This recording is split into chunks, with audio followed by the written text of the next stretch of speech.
Cyber चौक परिसरात अंमली पदार्थावर पोलिसांचा मोठा प्रहार. 12,47,000चा मुद्देमाल जप्त. कोल्हापूर शहरातील सायबर चौक परिसरात अंमली पदार्थ विक्री विरोधात राजारामपुरी पोलीस ठाण्याच्या पथकाने धडक कारवाई करत हायड्रोपोनिक गांजा व एमडी मेफेट्रॉन ड्रग्जसह एकूण सुमारे 12,47,000चा मुद्देमाल जप्त केला आहे. या प्रकरणी 2 संशयितांना ताब्यात घेण्यात आला आहे.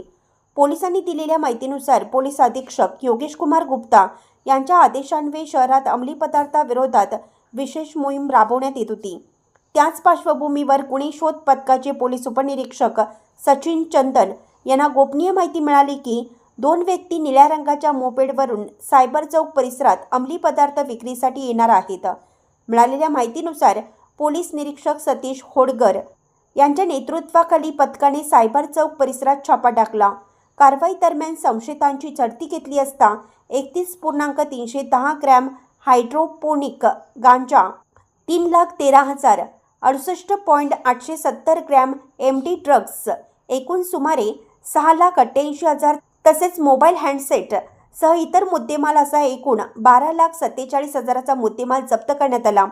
या प्रकरणी अब्राम जॉकी कोन्साल्वेस राहणार मुक्त सैनिक वसाहत कोल्हापूर व शाहिद इब्राहिम मोकाशी राहणार ऐनापूर तालुका गडिंग्लज यांच्यावर NDPS कायद्यान्वये गुन्हा दाखल करण्यात आला आहे.